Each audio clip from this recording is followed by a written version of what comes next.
आदरणीय ध्रुवडे काका, आदरणीय लोकनेते सुरेशदाजी बिराजदार, आदरणीय किशोर नाना साठे, इंगळे सर, बाबा जाफरी, आमचे मित्र सुनील आबा साळुंके आणि सर्व व्यासपीठ, आपण सर्वजण सगळ्यांना परिचित आहात. त्यामुळं या ठिकाणी वेळ घेण्याचं कारण नाही, कारण नेत्यांना अनेक ठिकाणी जायचं आहे. तुमच्या आमच्या सारख्यांच्या कार्यकर्त्यांना त्यांना प्रबोधन करायचं आहे, सांगायचं आहे. आजचा जो काही बूथ कमिटीचा मेळावा आहे, हा बूथ कमिटीचा मेळावा त्याचं नावच आहे कार्यकर्ता संकल्प बूथ मेळावा.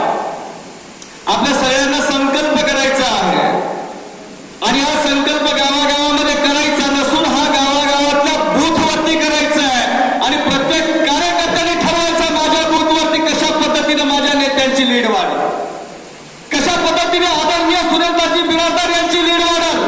हे मतदान आदरणीय अर्चनाताई पाटील यांना जाणार नाही, त्या उमरगा लोहारा तालुक्यातला आणि धाराशिवचं मतदान हे आदरणीय सुरेशदाजी बिराजदारांना जाणार आहे. कारण गेल्या 6 महिन्यापासून या महाराष्ट्रामध्ये आदरणीय सुरेशदाजी बिराजदार यांचं नाव अगदी दिल्लीपर्यंत नरेंद्रजी मोदी, आदरणीय अमित शाह यांच्या सुद्धा मीटिंग मध्ये चर्चेला गेलेला आहे. त्यामुळे आदरणीय सुरेशदाजी बिराजदार यांचे हात बळकट करण्याच्यासाठी हे मतदान आहे आणि हे मतदान तुम्हाला आम्हाला डोळ्यात तेल घालून करून घ्यायचं आणि करायचं आहे. हा मतदारसंघ कशा पद्धतीने सुटला याही संदर्भातली माहिती तुम्हाला सगळ्यांनाच माहिती आहे. 2019 ला आपल्या राष्ट्रवादी काँग्रेस पक्षावरती छोटस आभार कोसळलं. त्यानंतर राष्ट्रवादी काँग्रेस पक्ष फिनिक्स पक्षाच्या प्रमाणे उभा करण्याचं काम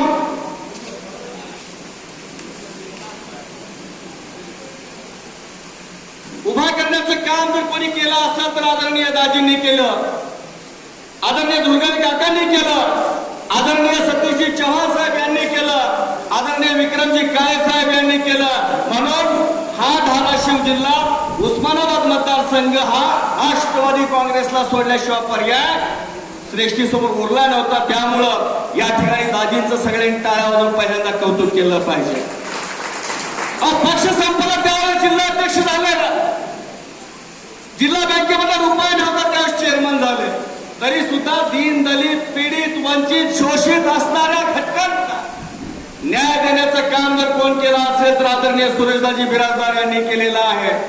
आणि आपल्या महाराष्ट्र राज्याचं खंबीर नेतृत्व, एक पोलादी पुरुष ज्यांना आपण म्हणतो, ते आदरणीय अजितदादा पवार यांनी परवा धाराशिव मध्ये सांगितलंय, आदरणीय दाजींना वाऱ्यावरती सोडणार नाही, आदरणीय दाजींना वाऱ्यावरती सोडणार नाही, म्हणजे तुम्हाला मला सुद्धा वाऱ्यावरती आपण सुटणार नाही, हे या ठिकाणी आपण हमी घेऊया. त्यामुळं या उमरगा लोहारा तालुक्यामधून, या धाराशिव मधून आपला उमेदवार कशा पद्धतीने जास्त मताने निवडून आला पाहिजे हेही महत्वाचं आहे. ही जी काही बैठक ठेवण्यात आलेली आहे, ही बैठक आहे बूथ कमिटीची. मित्रांनो, तुम्हाला आम्हाला पार्टीचा कणा आहे, हा पार्टीचा कणा आहे म्हणून आपण या ठिकाणी मंचावरती मी उभा आहे, तुम्ही खुर्चीवरती बसलेला आहात. बूथ कमिटी म्हणजे कुठल्याही मतदारसंघाचा पार्टीचा कणा असतो आणि तो पार्टीचा कणा मजबूत करण्यासाठी तुम्हाला आम्हाला या ठिकाणी दाजींनी बोलवलेला आहे. म्हणून हा पार्टीचा कणा मजबूत राहिला तर राष्ट्रवादी काँग्रेस पक्ष आणि राष्ट्रवादी काँग्रेस पक्षाचा आणि मित्र पक्षांचा जो बूथ आहे हा बूथ मजबूत राहणार आहे. यासाठी आपण निश्चितपणे प्रयत्न केला पाहिजे. विरोधक सांगत आहेत फोनवर तुम्ही हे केलं ते केलं, मागच्या वक्त्यांनी सांगितलं. अहो, देशातली सगळ्यात मोठी नामुष्की जर कोणावरती आली असेल तर धाराशिवच्या सन्माननीय जे काही माजी खासदार आज डिक्लेअर करतो सतीश भाऊ, जे धाराशिवचे आजचे माजी खासदार आहेत त्यांच्यावरती सगळ्यात मोठी नामुष्की आलेली आहे. कोट्यावधी रुपयाचा निधी काम न करता फोनवर बोलत तसंच परत गेलेला आहे. हे सुद्धा लोकांना सांगण्याचं काम तुमचं आमचं आहे. कोट्यावधी रुपयाचा निधी परत गेला, कामच नाही. हे केलं ते केलं, फोन उचल, फोन तर तुम्ही उचलता मीही उचलतो. विषय तो नाही. हाही विचार आम्ही त्या ठिकाणी लोकांना सांगितलं पाहिजे.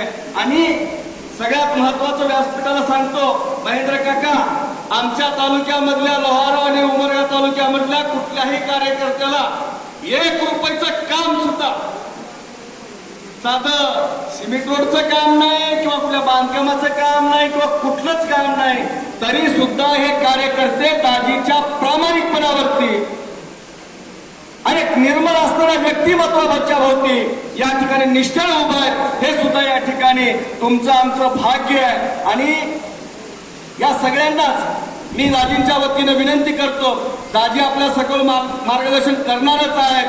मित्रांनो, तुम्हाला तळमळीनं विनंती आहे माझी हात जोडून, ही निवडणूक आपल्या भावकीची नाही, आपल्या गावकीची नाही, जिल्हा परिषदची नाही, पंचायत समितीची नाही, ही निवडणूक देशाची आहे.